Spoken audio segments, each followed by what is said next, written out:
뭐 하는 거야? 이것도 제대로 못해? 이 천가방이나 들고 당장 나가!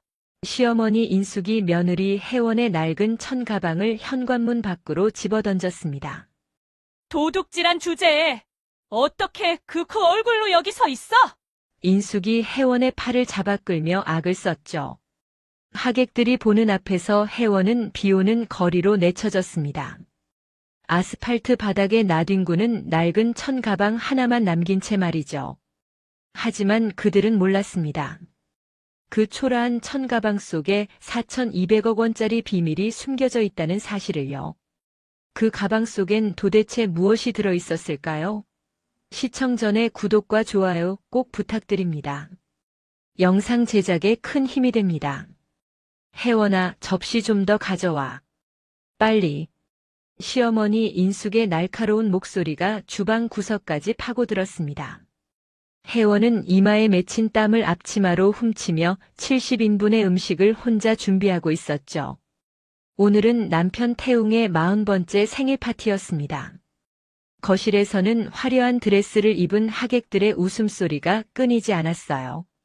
손님들한테는 호텔 케이터링이라고 해야겠어. 집에서 만든 티나면 안 되니까. 인숙은 혜원이 정성껏 만든 음식을 접시에 옮겨 담으며 혀를 찼습니다.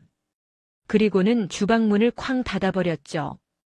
혜원은 문이 닫히는 소리를 들으며 가슴이 답답해졌어요. 결혼 5년 동안 매번 이랬습니다. 아무리 노력해도 인정받지 못하는 며느리. 하지만 참아야 했죠. 4살 딸 지우를 위해서라도요. 파티가 무르익을 무렵 현관문이 열리는 소리가 들렸습니다. 안녕하세요, 소희입니다. 세련된 목소리가 거실을 가득 채웠어요. 혜원은 주방 틈새로 살짝 내다봤습니다. 화려한 레드 드레스를 입은 여자가 태웅의 회사 비서실장이라며 자신을 소개하고 있었죠. 소희는 마치 안주인처럼 행동하며 샴페인을 터뜨렸습니다. 손님들이 박수를 치며 환호했어요. 오늘 파티 정말 멋지네요. 태웅 사장님 덕분이에요. 소희가 태웅을 바라보며 미소 지었습니다. 태웅은 얼굴이 빨개져서 어색하게 웃었죠. 당신 덕분이죠. 태웅이 소희에게 작은 목소리로 말했어요. 혜원은 그 모습을 보며 가슴이 먹먹해졌습니다. 잠시 후 소희가 일부러 주방으로 들어왔어요. 아, 여기 있었네요. 와인이 필요해서요. 소희가 와인잔을 집으려다 일부러 바닥에 떨어뜨렸습니다. 와인잔이 바닥에서 산산조각 났죠. 어머, 실수했네요. 치워주세요. 소희가 모멸적인 눈빛으로 혜원을 내려다보며 말했어요. 혜원은 무릎을 꿇고 깨진 유리를 줍기 시작했습니다. 손가락에서 피가 났지만 참았죠. 소희는 만족스러운 표정으로 주방을 나갔어요. 유리 조각을 치우던 혜원의 시선이 테라스 쪽으로 향했습니다. 테라스 구석에서 태웅이 소희의 허리에 손을 감고 있었어요. 두 사람이 농밀하게 귓속말을 나누며 입맞춤을 하고 있었죠. 혜원은 믿을 수 없다는 표정으로 그 장면을 바라봤습니다. 손이 떨려서 들고 있던 유리 조각이 바닥으로 떨어졌어요. 이럴 수가. 혜원은 뒷걸음질치며 주방을 벗어났습니다. 복도를 걷다가 태웅의 서재 문이 살짝 열려 있는 것을 발견했죠. 평소 절대 들어가지 말라고 했던 곳이었어요. 혜원은 홀린 듯 안으로 들어갔습니다. 책상 위에 놓인 서류 뭉치가 보였어요. 혜원은 떨리는 손으로 첫 장을 집어들었습니다. 강남 펜트하우스 계약서였죠. 계약자 이름은 소희였습니다.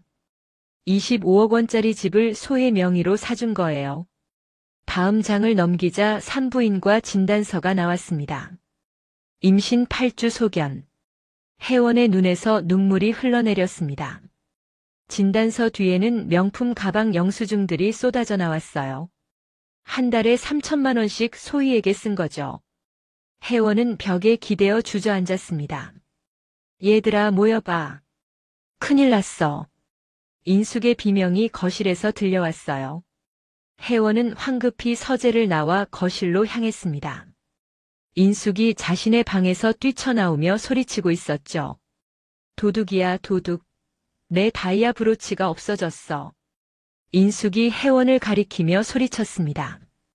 금괴 새 돈도 사라졌어. 며느리 가방 뒤져봐. 아니에요, 전 그런 적 없어요. 혜원이 결백을 주장하며 목소리를 높였어요. 하지만 하객들이 웅성거리며 혜원을 의심의 눈초리로 바라봤습니다. 태웅이 혜원의 낡은 천가방을 거실 바닥에 엎어버렸죠. 안에 있던 파와 감자가 바닥에 굴러다녔습니다. 그 사이로 인숙의 다이아 브로치가 툭 떨어졌어요. 금괴도 함께 나왔죠. 혜원의 동공이 지진 난 듯 흔들렸습니다. 이건 아니에요. 누군가 넣어둔 거예요. 혜원이 절규하며 바닥을 쳤어요. 하객들이 수군거리며 혜원을 손가락질했습니다. 태웅이 정장 주머니에서 서류를 꺼냈죠. 도둑질에 남의 집 서재까지 뒤지는 여자랑은 못 살아.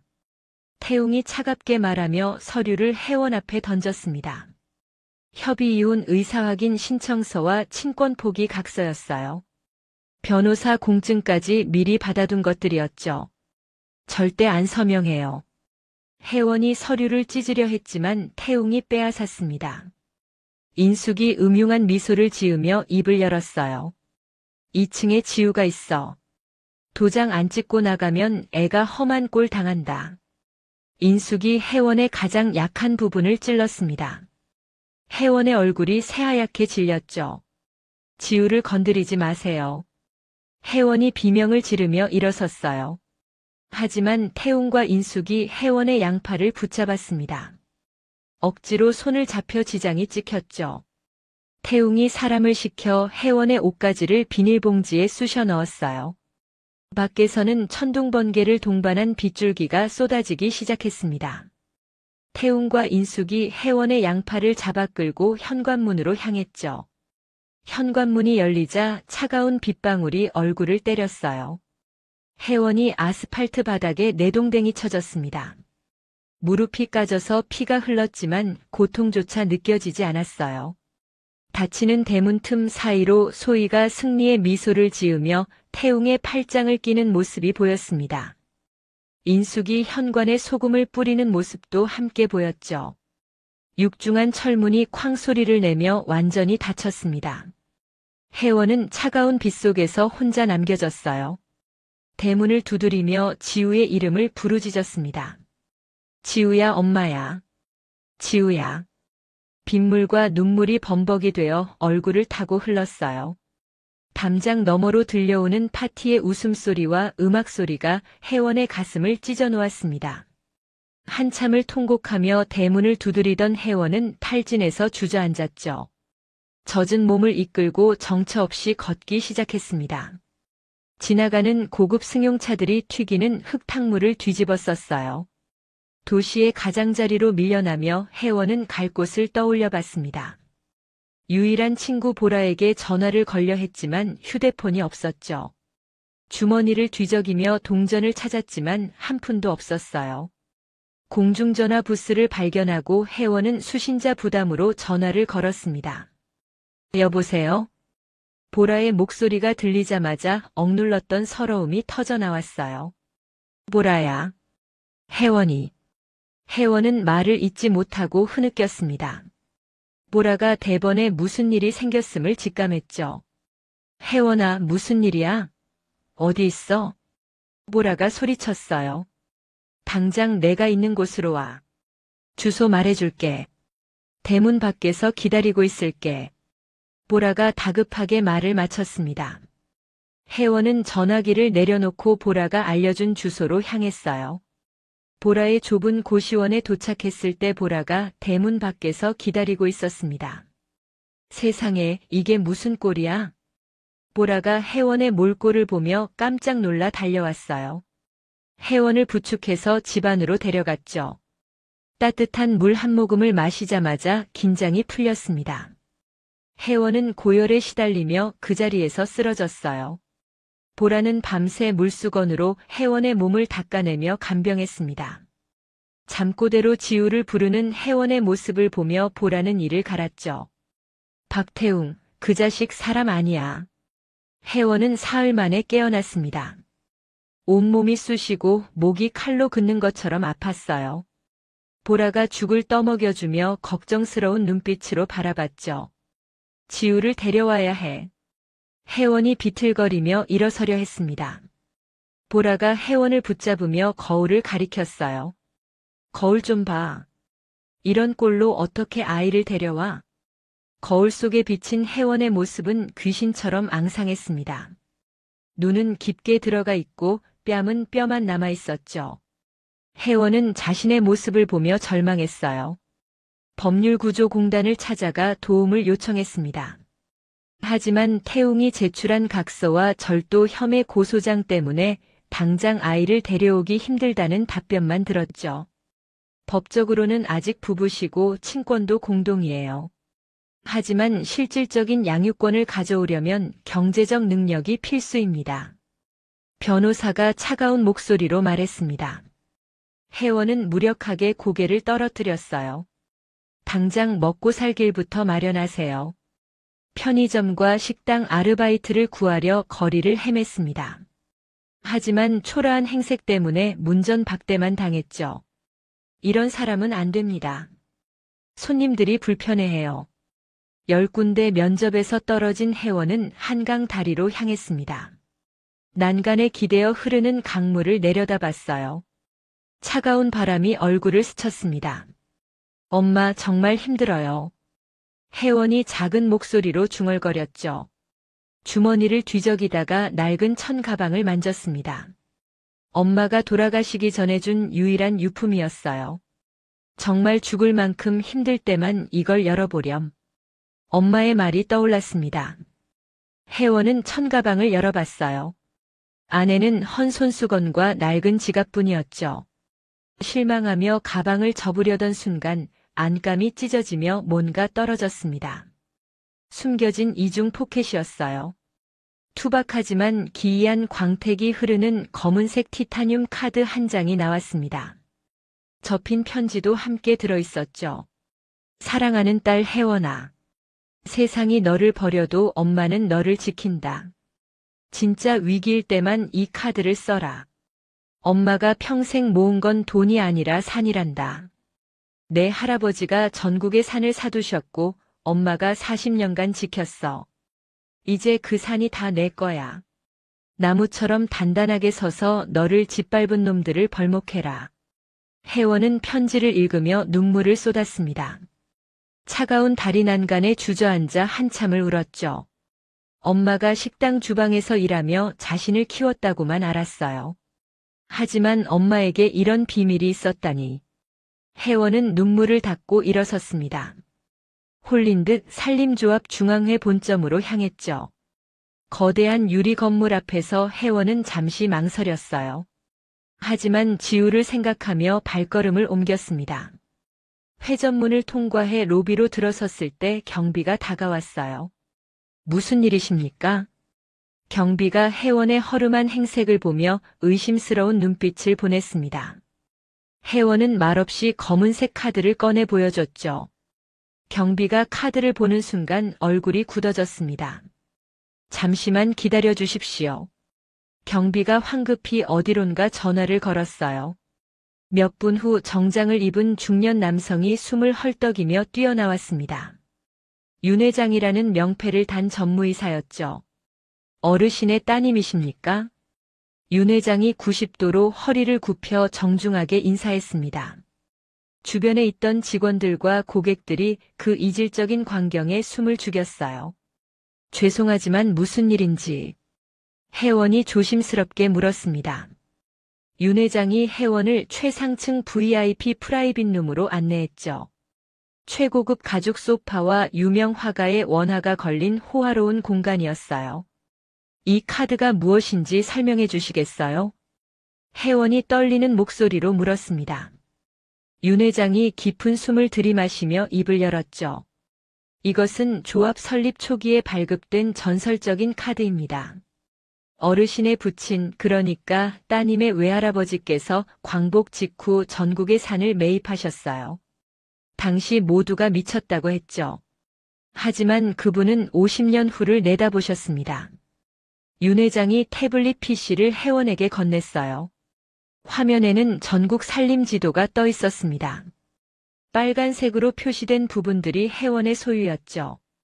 현재 보유하신 산림 면적이 2,340만 제곱미터입니다. 여의도 면적의 8배가 넘어요. 산림 매입 대금으로 환산하면 4,200억 원이죠. 회원은 숫자를 보고 현기증이 났습니다. 그리고 어머님께서는 40년간 이 산을 지키시며 주요 제지업체와 가구 제조사 지분을 매입하셨습니다. 특히 따님의 남편분이 운영하시는 우림 퍼니처 지분도 8% 보유하고 계셨어요. 회원의 입이 떡 벌어졌습니다. 어머니께서 남기신 영상 메시지가 있습니다. 윤 회장이 화면을 바꿨어요. 엄마의 온화한 미소가 나타났습니다. 회원은 엄마의 얼굴을 보자마자 눈물이 쏟아졌죠. 우리 회원아. 엄마는 산에서 나무 베는 여자였단다. 하지만 내 할아버지가 전국의 산을 사두셨지. 사람들이 쓸모없는 땅이라고 비웃었어. 그런데 지금은 어떠니? 그 산에서 나는 나무가 집을 짓고 가구를 만들고 종이가 되는구나. 엄마가 남긴 건 돈이 아니라 내가 다시 설 수 있는 땅이야. 나무처럼 단단하게 뿌리 내려서 너를 짓밟은 놈들한테 똑같이 돌려줘라. 엄마는 항상 내 곁에 있어. 영상이 끝나고 회원은 한참을 울었습니다. 보라가 급하게 VIP룸으로 들어왔어요. 회원이 부른 거죠. 세상에 이게 정말이야? 보라가 화면을 보며 기절할 듯 놀랐습니다. 회원은 눈물을 닦고 윤 회장을 바라봤죠. 지금 당장 쓸 수 있는 현금이 얼마나 되나요? 280억 원 정도 유동 자산으로 확보되어 있습니다. 회원의 눈빛이 변했어요. 더 이상 우는 며느리가 아니었습니다. 전담 관리팀을 구성해 주세요. 그리고 제 정체는 철저히 비밀로 해주셔야 해요. 회원이 윤 회장에게 차분하게 지시했습니다. 윤 회장이 고개를 끄덕이며 태블릿에 메모했죠. 어머님의 최측근이셨던 정 실장을 소개해드리겠습니다. 다음날 호텔 스위트룸으로 찾아온 정 실장은 60대 중반의 단정한 여성이었어요. 회원님, 오랜만입니다. 어릴 적에 자주 뵈었는데 기억 못하시겠죠? 정 실장이 반갑게 인사했습니다. 회원은 정 실장의 얼굴이 어렴풋이 기억났어요. 엄마에 대해서 더 알고 싶어요. 어머님은 정말 대단한 분이셨습니다. 40년간 전국의 개발 예정지 산을 매입하셨어요. 사람들이 모두 비웃었죠. 하지만 어머님은 20년, 30년 후를 내다보셨습니다. 그 산들이 이제 보물이 됐어요. 정 실장이 자료를 펼쳐 보였습니다. 회원의 산 중 상당수가 개발 예정 구역이나 도로 건설 부지였죠. 그리고 어머님은 사위 되시는 분을 믿지 못하셨어요. 회원님이 결혼하실 때부터 조사를 시작하셨죠. 정 실장이 태웅에 대한 조사 파일을 건넸습니다.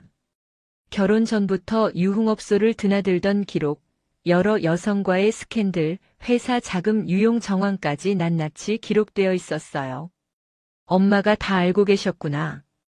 회원이 파일을 보며 눈물을 흘렸습니다. 어머님께서 회원님이 스스로 깨달을 때까지 기다리라고 하셨어요. 그래서 지켜만 봤습니다. 죄송합니다. 아니에요. 이제 시작할 거예요. 회원의 목소리에 단단함이 실렸습니다. 우림 퍼니처 분석 자료 있나요? 정 실장이 준비해온 파일을 펼쳤죠. 태웅의 가구 제조업체는 수입 원목 의존도가 92%였어요. 북유럽과 동남아시아에서 원목을 수입해서 가공하는 구조였죠. 원자재비가 전체 비용의 58%를 차지했습니다. 약점이 보이네요. 회원이 차갑게 웃었어요. 변호사가 필요해요. 기업 인수합병에 능한 사람으로요. 정 실장이 명함을 꺼냈습니다. 한석 변호사입니다. 어머님 생전에도 자문을 맡았던 분이에요. 다음 날 한석 변호사가 호텔로 찾아왔습니다. 40대 초반의 날카로운 인상을 가진 남자였죠. 의뢰인의 목표가 무엇인지 먼저 들어야겠습니다. 한석이 차분하게 물었어요. 우린 퍼니처를 무너뜨리고 싶어요. 하지만 합법적으로요. 혜원이 똑바로 한석을 바라보며 말했습니다.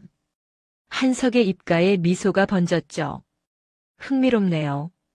원목 공급망 차단이 가장 효과적일 겁니다. 프리미엄 스타일링 살롱으로 향했어요. 혜원은 머리부터 발끝까지 완벽하게 변신했습니다. 어깨까지 오는 단발머리, 검은색 파워수트, 명품 시계까지. 거울 속에 비친 여성은 더 이상 비참한 며느리가 아니었죠. 완벽합니다. 정 실장이 만족스러워했어요. 보라를 호텔로 불렀습니다. 상황을 설명하자 보라가 혜원을 꽉 안으며 울었죠. 내가 도울 일이 있으면 뭐든 말해. 소희와 인숙을 감시해 줄 수 있어? 동대문 시장 네트워크 좀 이용해서. 보라는 동대문 시장에서 옷 장사를 하며 각종 정보를 빠르게 입수할 수 있었어요. 맡겨. 한석이 페이퍼 컴퍼니 설립 서류를 가져왔습니다. 그린밸리 홀딩스로 등록했습니다. 대표는 제 명의로 되어 있어요. 완벽해요. 혜원은 매일 아침 경제신문을 읽고 기업 분석 리포트를 공부했습니다. 상류층 에티켓도 배웠죠. 와인 테이스팅, 골프, 승마까지. 한 달 만에 혜원은 완전히 다른 사람이 되어 있었어요. 정 실장이 우린 퍼니처의 재무제표를 분석해왔습니다. 외화 대출이 340억 원이에요. 환율 변동에 매우 취약한 구조죠. 그리고 태웅이 소희에게 쓴 돈이 지난 6개월간 4억 8천만 원입니다. 보라가 수집한 자료를 보고했어요. 명품 가방만 37개 사줬어. 그리고 강남 펜트하우스 25억짜리를 소희 명의로 사줬고. 혜원은 자료를 보며 이를 악물었습니다. 준비는 끝났어요. 이제 시작할까요? 한석이 계약서 뭉치를 테이블 위에 올려놓으며 물었죠. 시작합시다. 혜원의 눈빛이 차갑게 빛났습니다. 유치원 앞을 지나가다 지우를 봤어요. 창문 너머로 그림을 그리는 딸의 모습이 보였죠. 혜원은 차 안에서 지우를 한참 바라봤습니다. 조금만 기다려. 엄마가 꼭 데리러 갈게. 혜원이 지우의 사진을 가슴에 품으며 다짐했어요. 그날 밤 혜원은 복수 계획을 노트에 정리했습니다. 1단계 원목 공급 차단, 2단계 내부 분열 유도, 3단계 경영권 탈취, 4단계 진실 폭로. 완벽한 시나리오였죠. 엄마, 이제 시작해요. 혜원이 엄마의 사진에 대고 속삭였습니다. 한석 변호사님, 북유럽 목재 수입사 3곳 인수 가능할까요? 혜원이 회의 테이블에 앉아 물었습니다.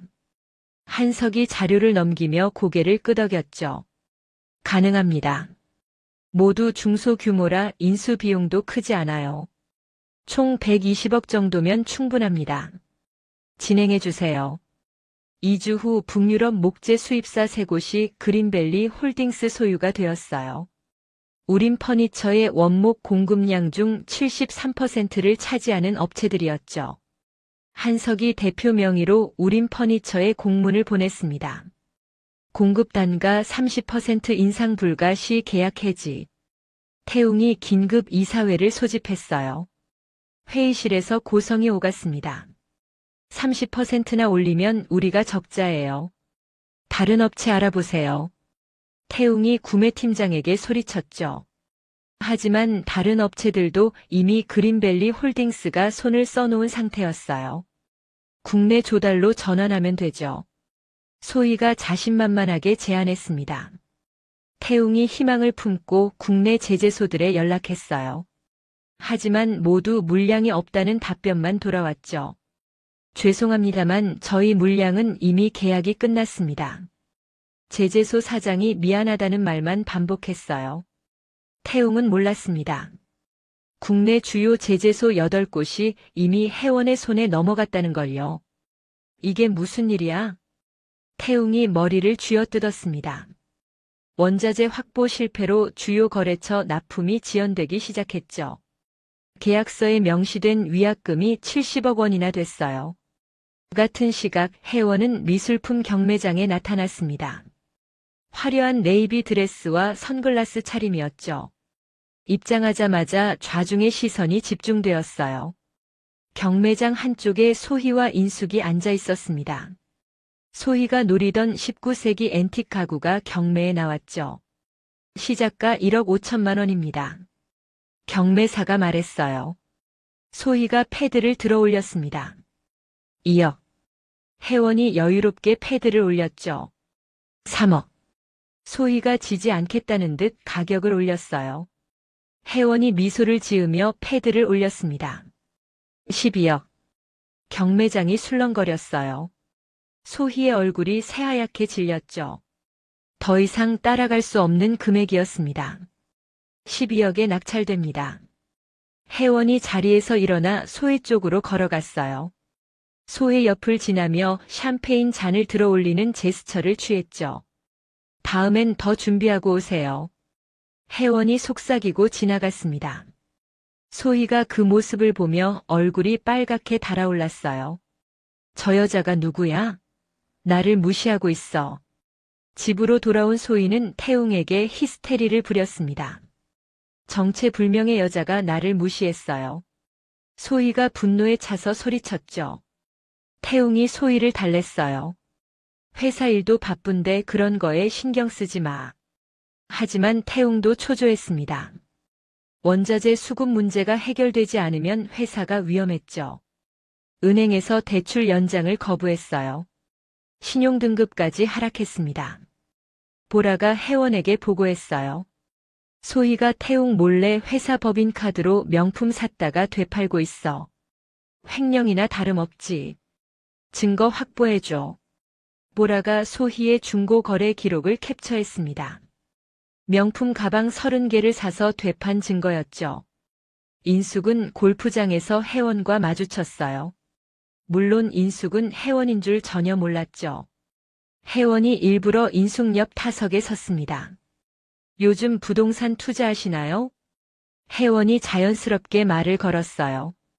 인숙이 관심을 보이며 대답했죠. 하고는 싶은데 좋은 정보가 없어서요.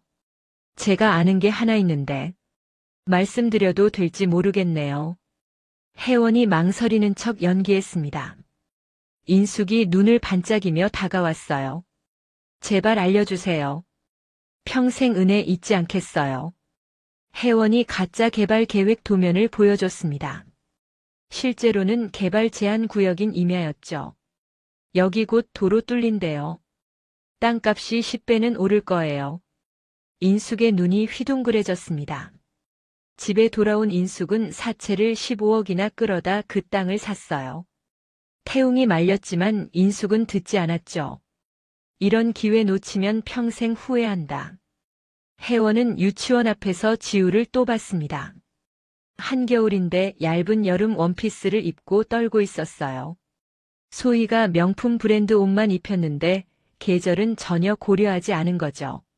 내 딸이. 혜원이 차 안에서 주먹을 불끈 쥐었습니다. 보라를 시켜 지우에게 따뜻한 패딩과 편지를 전달했어요. 엄마가 곧 데리러 갈게. 편지를 받은 지우가 화단 뒤에서 엄마를 그리워하며 우는 모습이 보였습니다. 혜원도 차 안에서 입을 틀어막고 울었죠. 조금만 참아. 조금만. 한석이 감정적으로 흔들리는 혜원을 붙잡았어요. 지금 나서면 태웅이 친권을 무기로 아이를 숨길 겁니다. 참으셔야 해요. 혜원은 이를 악물고 눈물을 닦았습니다. 태웅의 회사는 3개월째 적자였어요. 직원들 월급도 밀리기 시작했죠. 임원들이 사표를 내기 시작했습니다. 대표님, 저희도 먹고 살아야 하지 않겠습니까? 태웅은 사방이 막힌 상태였습니다. 그때 한석에게서 전화가 왔어요. 투자 의향이 있으신지 여쭤보려고 연락드렸습니다. 태웅이 구원의 밧줄을 잡은 듯 매달렸죠. 네네. 당장 만나고 싶습니다. 한석이 차갑게 웃으며 전화를 끊었어요. 혜원이 옆에서 지켜보고 있었습니다. 1단계 완료네요. 혜원의 목소리에 차가운 만족감이 담겨 있었죠. 한석이 태웅과 우림 퍼니처 회의실에서 만났습니다. 태웅은 초조한 표정으로 자리에 앉았죠. 그린밸리 홀딩스는 어떤 회사인가요? 태웅이 떨리는 목소리로 물었어요. 한석이 차분하게 대답했습니다. 산림자원과 목재 유통을 전문으로 하는 회사입니다. 귀사에 투자할 의향이 있어요. 태웅의 얼굴이 밝아졌습니다. 조건이 있습니다. 한석이 계약서를 펼쳤죠. 지분 30%와 이사회 의석 2석을 요구합니다. 태웅이 계약서를 보며 망설였어요. 하지만 선택지가 없었죠. 알겠습니다. 태웅이 서명했습니다. 혜원은 이제 우림 퍼니처의 주주가 되었어요. 합법적으로 회사 내부 정보에 접근할 수 있게 된 거죠. 보라가 중요한 정보를 가져왔습니다. 소의 전 남편 찾았어. 이름이 강민인데 사기 전과 이범이야. 혜원의 눈빛이 번뜩였어요. 만나봐야겠어. 며칠 후 허름한 선술집에서 강민을 만났습니다. 40대 중반의 비쩍 마른 남자였죠. 소희와 무슨 관계세요? 강민이 경계하는 눈빛으로 물었어요. 혜원이 현금 뭉치를 테이블 위에 올려놨습니다. 5천만 원이에요. 소희에 대해 아는 걸 다 말해주세요. 강민의 눈이 돈에 고정되었습니다. 소희는 위장 이혼했어요. 제 명의로 빚을 떠넘기고 자기는 재산을 숨긴 거죠. 증거도 있어요. 강민이 USB를 꺼냈습니다. 소희와 강민의 통화 녹음, 재산 은닉 계좌 사본, 위장 이혼 모의 문자까지 모두 들어있었죠. 법정에서 증언할 수 있어요? 할 수 있죠. 돈만 주신다면. 혜원이 현금을 건네며 고개를 끄덕였어요. 골프장에서 인숙을 다시 만났습니다. 인숙이 먼저 다가왔죠. 저번에 알려주신 땅 샀어요. 정말 감사해요. 혜원이 미소를 지으며 대답했습니다. 잘하셨어요. 하지만 혜원은 알고 있었죠. 그 땅이 개발 제한 구역이라는 걸요. 한 달 후 인숙은 사실을 알게 될 거예요. 정 실장이 새로운 보고를 가져왔습니다. 소희가 회사 법인카드로 명품 47점을 구매했어요. 총액 3억 2천만 원입니다. 증거 확보했나요? 영수증과 CCTV 모두 있습니다. 완벽하네요. 혜원이 만족스러워했어요. 한석이 소희의 횡령 증거를 정리했습니다. 배임과 횡령으로 고소할 수 있는 수준이었죠. 태웅과 소희의 관계도 금이 가기 시작했어요. 회사 경영 문제로 매일 다퉜습니다. 당신 때문에 회사가 이 꼴이야. 태웅이 소희에게 소리쳤죠. 내가 뭘 어쨌는데요? 투자도 받았잖아요. 소희가 되받아쳤습니다. 두 사람의 다툼은 점점 심해졌어요. 인숙은 사채업자들에게 쫓기기 시작했습니다. 이자가 불어나 원금의 2배가 됐죠. 땅을 팔아서 갚으려고 했어요. 하지만 그 땅을 사려는 사람이 아무도 없었습니다. 개발 제한 구역이라는 걸 뒤늦게 알았죠. 사기야 사기. 날 속였어. 인숙이 골프장에 찾아가 혜원을 찾았어요. 하지만 혜원은 이미 회원권을 해지한 상태였습니다. 혜원은 유치원 앞에서 지우를 또 봤어요. 이번엔 보라가 전달한 패딩을 입고 있었습니다. 지우가 편지를 꼭 쥐고 있는 모습이 보였죠. 엄마. 혜원이 차창에 이마를 기대며 눈물을 흘렸습니다. 한석이 조수석에서 혜원을 지켜봤죠. 곧 데려올 수 있습니다. 조금만 더 참으세요. 혜원은 고개를 끄덕이며 눈물을 닦았어요. 정 실장이 우림 퍼니처 내부 고발자를 확보했습니다. 회계팀 대리였죠. 소희가 회사 돈으로 개인 주식 투자를 했어요. 손실이 8억 원입니다. 회계팀 대리가 떨리는 목소리로 증언했습니다. 장부 조작도 지시받았어요. 대표님은 모르시는 것 같던데. 증거자료 주실 수 있나요? 있습니다. 회계팀 대리가 USB를 건넸어요. 소희의 범죄 증거가 차곡차곡 쌓여가고 있었습니다. 태웅은 회사 자금이 계속 새나가는 걸 알아챘어요. 소희를 의심하기 시작했죠. 당신 회사 돈 어디 썼어요? 태웅이 소희를 추궁했습니다. 소희가 발뺌했어요. 무슨 소리예요? 증거라도 있어요? 태웅이 회계팀의 조사를 지시했습니다. 하지만 소희가 먼저 회계팀 대리를 회유하려 했죠. 입 다물고 있으면 1억 줄게. 소희가 회계팀 대리를 협박했어요. 하지만 회계팀 대리는 이미 해원 편이었습니다. 보라가 소희의 과거 동료를 찾아냈어요. 소희가 과거에 일했던 호스티스바 동료였죠. 소의 그 언니 정말 악랄했어요. 손님들 돈 뜯어내는데 천재였죠. 동료가 증언했습니다. 결혼 전에 임신 3번 했다가 지웠대요. 애 아빠가 다 달랐고 모든 증언이 녹음되었습니다. 혜원은 이 모든 증거를 차곡차곡 정리했어요. 인숙이 태웅의 집으로 찾아왔습니다. 사채업자들을 피해 숨어 지내다가 결국 아들에게 손을 벌린 거죠. 엄마 좀 살려줘. 15억이야. 인숙이 태웅에게 매달렸어요. 태웅이 기가 막혔습니다. 지금 회사가 망하기 직전인데 무슨 돈이 있어요? 그럼 엄마가 죽으란 말이야? 인숙이 바닥에 주저앉아 울었죠. 소희가 그 모습을 보며 비웃었어요. 어머님이 투자를 잘못하신 거잖아요. 우리가 왜 책임져야 해요? 뭐? 내가 지금? 인숙이 소희에게 달려들려 했습니다. 태웅이 둘 사이를 막았죠. 집안이 아수라장이 되었어요. 혜원은 모든 상황을 보고받으며 다음 단계를 준비했습니다. 이제 마지막 카드를 쓸 시간이에요. 한석이 고개를 끄덕였습니다. 주주총회 소집하겠습니다. 태웅에게 긴급 주주총회 소집 공문이 발송됐어요. 그린밸리 홀딩스가 경영 투명성 제고를 요구한다는 내용이었죠. 태웅은 불안했습니다. 하지만 지분 30%로는 자신을 몰아낼 수 없다고 생각했어요. 괜찮아. 내가 아직 70% 갖고 있어. 하지만 태웅은 몰랐습니다. 혜원이 다른 소액주주들을 이미 접촉했다는 걸요. 소액주주 20%가 혜원의 편이었죠. 주주총회 전날 밤 혜원은 엄마의 사진 앞에 앉았습니다. 엄마, 내일이에요. 내일 모든 걸 끝낼게요.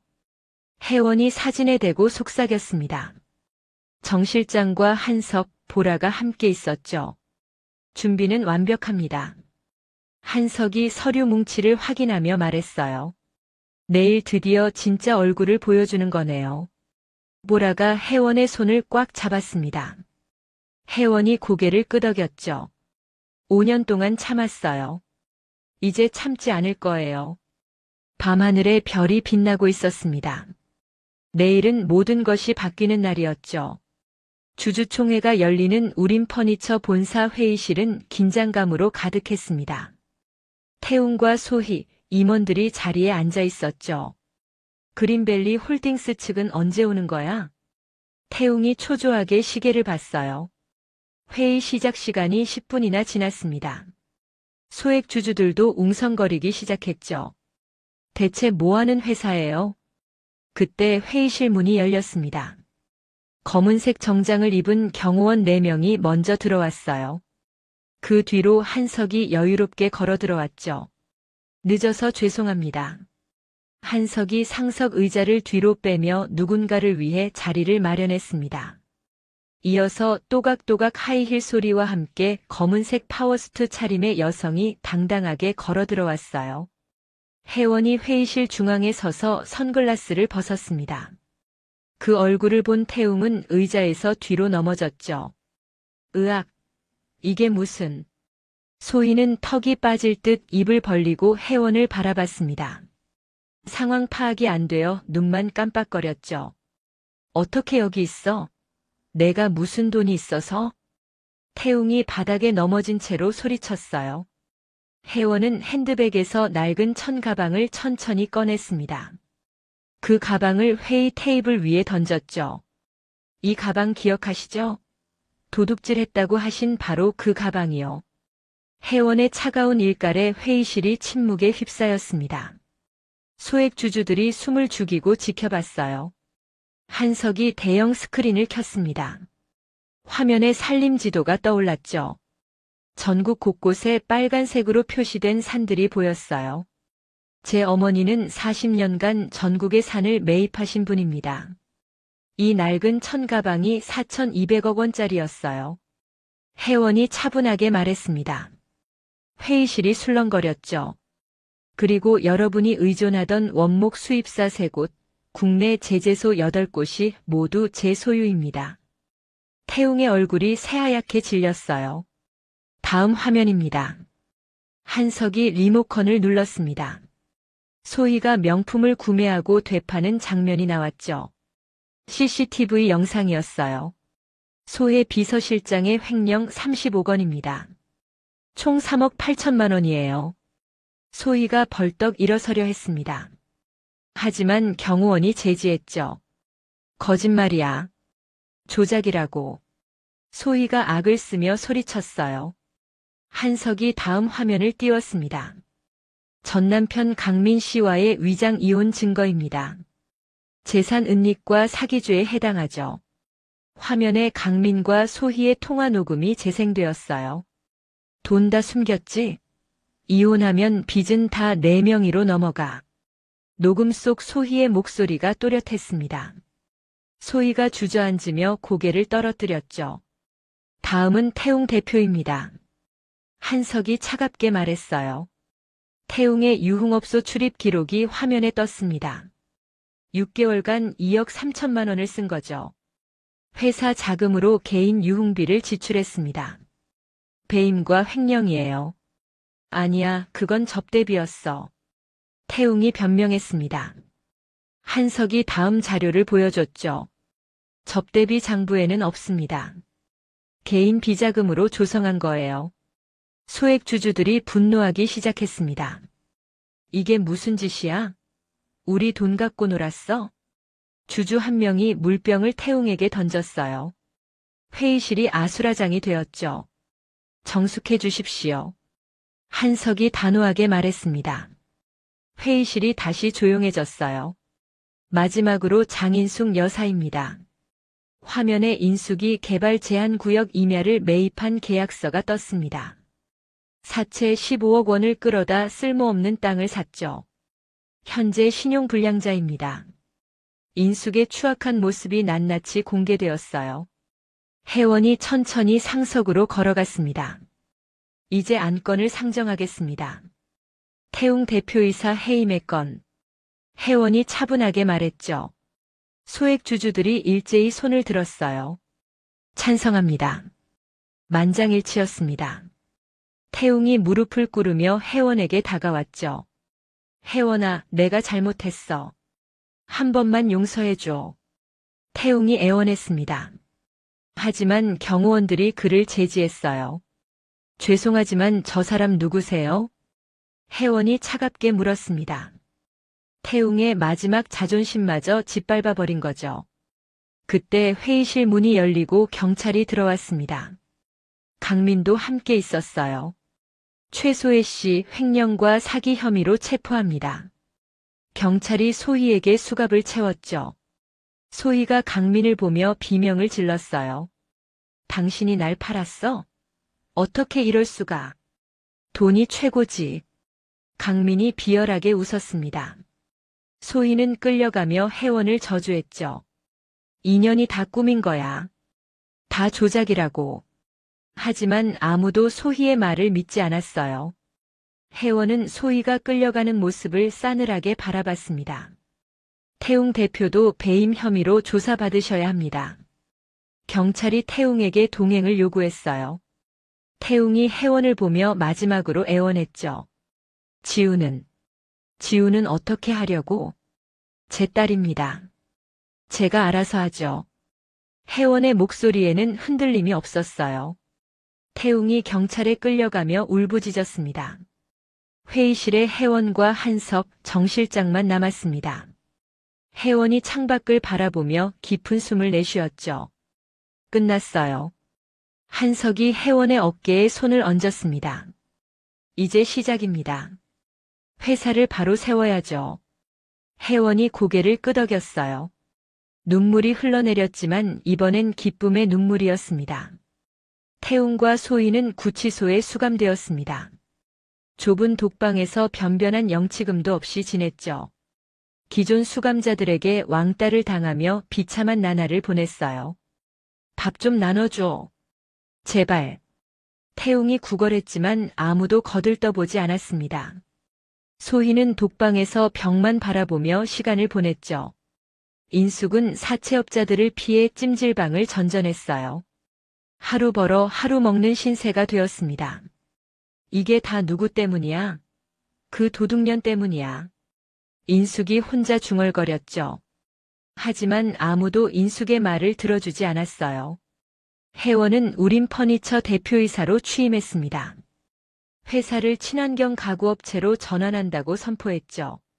앞으로 우리는 국내 산림자원을 활용해 지속 가능한 가구를 만들 겁니다. 혜원의 선포에 직원들이 박수를 쳤어요. 회사 분위기가 완전히 바뀌었습니다. 모라가 혜원의 비서로 입사했어요. 정 실장이 경영 고문을 맡았고 한석이 법무이사가 되었죠. 드디어 지우를 데려올 시간이었습니다. 혜원이 유치원으로 향했어요. 심장이 터질 듯 뛰었습니다. 유치원 교실 문을 열자 지우가 그림을 그리고 있었어요. 혜원을 본 지우의 눈이 휘둥그레졌죠. 엄마. 지우가 달려와 혜원의 품에 안겼습니다. 혜원이 지우를 꽉 안으며 울었어요. 미안해, 지우야. 엄마가 늦었어. 괜찮아요. 엄마 편지 받았어요. 지우가 주머니에서 구겨진 편지를 꺼냈습니다. 혜원이 보낸 편지였죠. 지우가 그걸 매일 읽었다고 했어요. 이제 안 떠나죠? 절대 안 떠나. 평생 함께 있을 거야. 혜원이 지우에게 약속했습니다. 두 사람은 손을 꼭 잡고 유치원을 나섰죠. 하지만 평화는 오래가지 않았습니다. 일주일 후 태웅이 보석으로 풀려났어요. 변호사를 선임해 보석금을 낸 거죠. 인숙이 태웅을 찾아갔습니다. 아들아, 이대로는 안 돼. 지우라도 데려와야 해. 인숙이 태웅을 부추겼어요. 태웅의 눈빛이 흔들렸습니다. 법적으로 아직 친권이 공동이야. 아이를 데려오면 혜원이 다시 무릎 꿇을 거야. 태웅이 인숙의 말에 귀를 기울였죠. 절망에 빠진 사람은 위험한 선택을 하기 마련이었어요. 태웅은 렌터카를 빌렸습니다. 대포폰도 구입했죠. 유치원 앞에서 하원 시간을 기다렸어요. 지우가 유치원 대문으로 나왔습니다. 태웅이 달려가 지우의 손을 잡았죠. 아빠. 지우가 놀라며 뒤로 물러섰어요. 태웅이 지우를 억지로 차에 태웠습니다. 엄마한테 가야 해요. 놔주세요. 지우가 울며 소리쳤죠. 하지만 태웅은 듣지 않았어요. 차가 빠르게 출발했습니다. 유치원 선생님이 황급히 혜원에게 전화를 걸었어요. 혜원님, 지우 아버지가 데려갔어요. 혜원은 회의 중이었습니다. 전화를 받자마자 얼굴이 새하얗게 질렸죠. 뭐라고요? 혜원이 비명을 질렀습니다. 회의실에 있던 모두가 놀라며 혜원을 바라봤어요. 당장 경찰에 신고하세요. 한석이 즉시 경찰에 연락했습니다. 하지만 친권 분쟁이라 즉각 대응이 어렵다는 답변이 돌아왔죠. 이건 납치예요. 납치라고요. 혜원이 울부짖었습니다. 정 실장이 사설 탐정과 경호팀을 즉시 소집했어요. 폐건물을 위주로 수색하겠습니다. 태웅은 외곽의 폐공장 옥상으로 지우를 데려갔습니다. 지우를 구석에 묶어두고 대포폰으로 혜원에게 전화를 걸었죠. 100억 현금 준비해. 안 그러면 애가 떨어진다. 태웅의 목소리가 떨렸어요. 완전히 이성을 잃은 상태였습니다. 지금 당장 가져갈게. 제발 지우 건드리지 마. 혜원이 절규했죠. 전화 너머로 지우의 울음소리가 들렸어요. 엄마.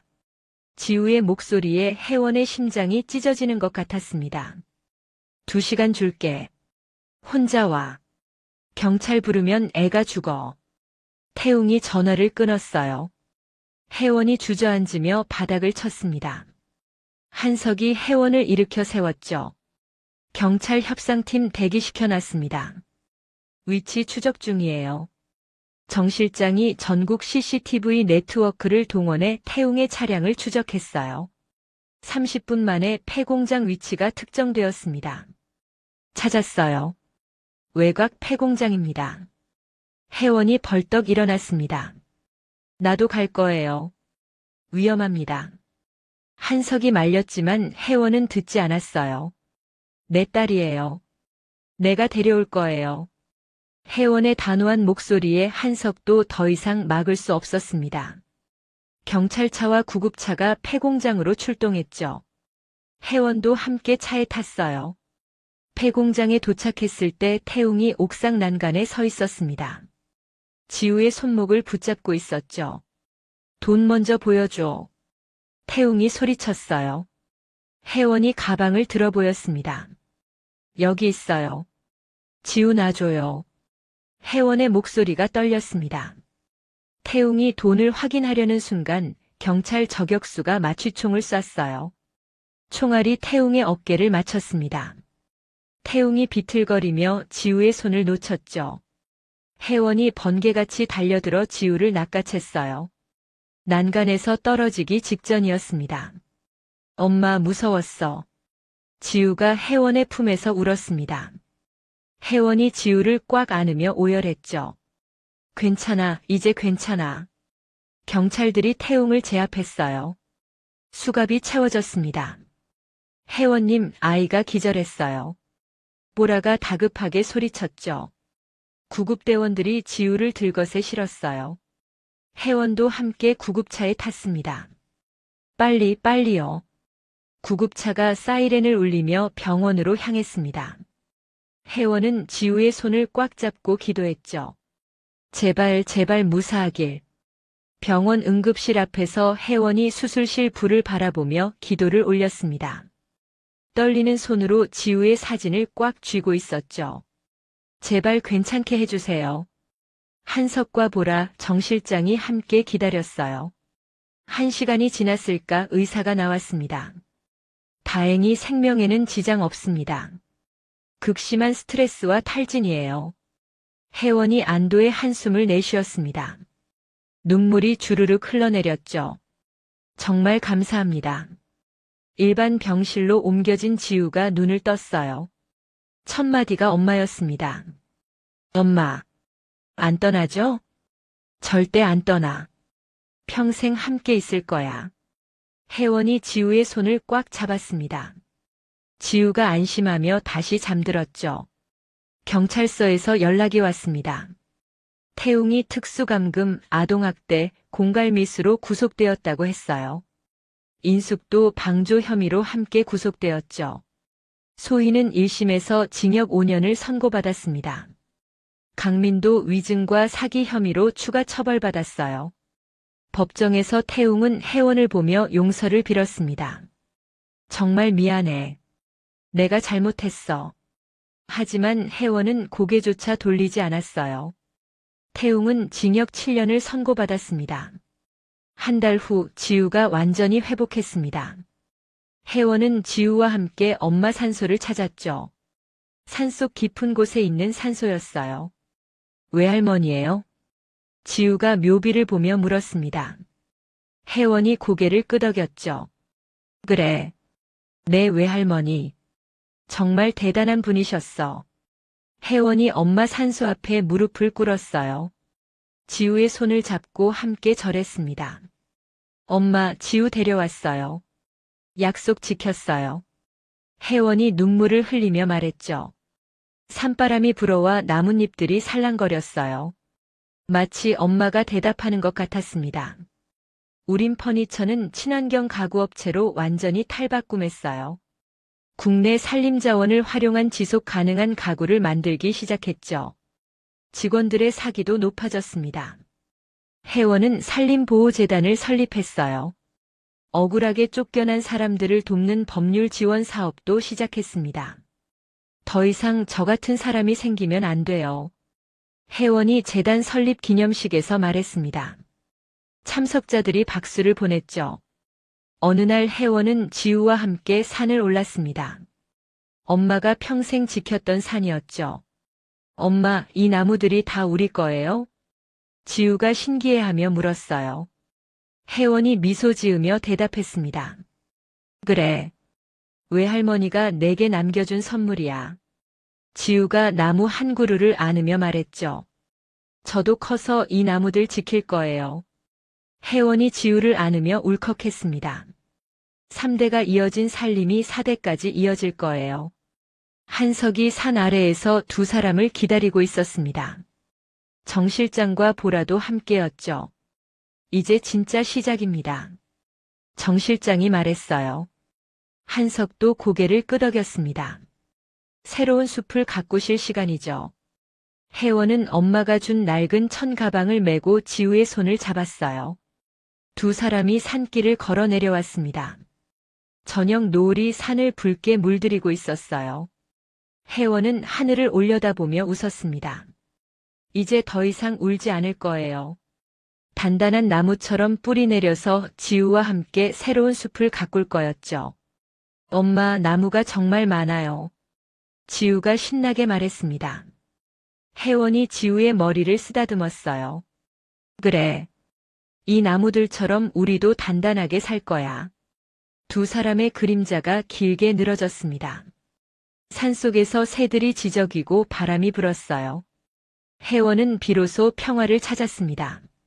며칠 후 혜원은 회사 사무실에서 새로운 프로젝트 기획안을 검토하고 있었어요. 친환경 학교 가구 사업이었죠. 한석이 들어와 서류를 건넸습니다. 태웅 씨가 감옥에서 편지를 보냈습니다. 혜원이 편지를 받아들었어요. 하지만 읽지 않고 서랍에 넣었습니다. 이미 끝난 일이에요.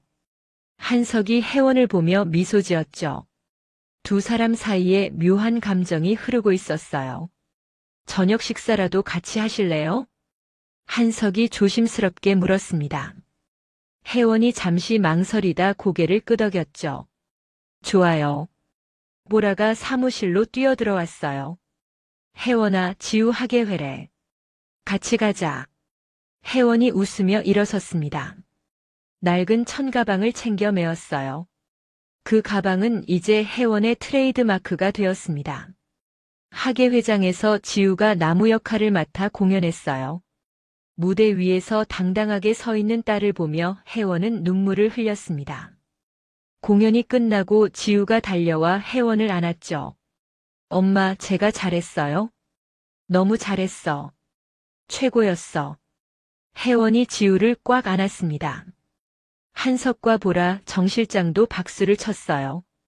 집으로 돌아가는 길에 혜원은 하늘을 올려다봤습니다. 별이 총총히 빛나고 있었죠. 엄마, 보고 계시죠? 저 잘하고 있어요. 혜원이 작은 목소리로 속삭였습니다. 따뜻한 바람이 불어와 혜원의 머리카락을 쓸었어요. 마치 엄마가 쓰다듬어 주는 것 같았죠. 사무실 책상 위에는 새로운 명함이 놓여 있었습니다. 우린 퍼니처 대표이사 혜원. 더 이상 누구의 며느리도 누구의 아내도 아니었어요. 자기 이름으로 당당하게 서 있는 한 사람의 여성이었습니다. 정 실장이 다음날 아침 보고서를 가져왔어요. 지난 분기 매출이 전년 대비 40% 증가했습니다. 친환경 라인이 대박이에요. 혜원이 만족스러워하며 고개를 끄덕였습니다. 직원들 성과급 두둑하게 챙겨주세요. 한석이 새로운 제안을 가져왔죠. 해외 진출은 어떻습니까? 유럽 시장이 친환경 가구에 관심이 많아요. 천천히 준비해 봅시다. 혜원은 이제 조급하지 않았어요. 단단한 나무처럼 천천히 하지만 확실하게 성장할 거였습니다. 주말에 혜원은 지우와 함께 숲으로 갔어요. 엄마가 심었던 나무들이 무럭무럭 자라고 있었습니다. 엄마, 저 나무 이름이 뭐예요? 소나무야. 사계절 푸른 나무지. 혜원이 지우에게 설명했습니다. 지우가 신기해하며 나무를 만졌죠. 우리도 이 나무처럼 항상 푸르게 살 거예요? 그럼. 어떤 계절에도 흔들리지 않는 나무처럼. 두 사람은 숲속을 천천히 걸었습니다. 새들이 지저귀고 햇살이 나뭇잎 사이로 쏟아졌어요. 혜원은 비로소 완전한 평화를 느꼈습니다. 낡은 천가방에는 이제 새로운 의미가 담겨 있었어요. 단순히 엄마의 유산이 아니라 역경을 이겨낸 승리의 상징이었죠. 그 가방을 보는 사람들은 이제 존경의 눈빛을 보냈습니다. 혜원은 더 이상 과거를 돌아보지 않았어요. 앞만 보고 걸어갈 거였습니다. 딸 지우와 함께 엄마가 가꾼 숲을 지키며 새로운 나무를 심어갈 거예요. 해질녘산 정상에서 혜원과 지우가 마을을 내려다봤습니다. 저 아래 어딘가에 태웅과 소희, 인숙이 있겠죠. 하지만 혜원은 더 이상 그들을 생각하지 않았어요. 용서는 했지만 잊지는 않을 겁니다. 그것이 혜원이 선택한 길이었죠. 엄마, 우리 행복하죠? 지우가 물었습니다. 혜원이 지우를 꽉 안으며 대답했어요. 그럼. 세상에서 제일 행복해. 두 사람의 실루엣이 석양을 배경으로 아름답게 빛났습니다. 긴 악몽은 끝났어요. 이제 새로운 시작이었습니다. 오늘 이야기가 좋으셨다면 구독과 좋아요, 알람 설정 잊지 마시고 소중한 댓글 하나가 큰 힘이 됩니다. 시청해주셔서 진심으로 감사드립니다.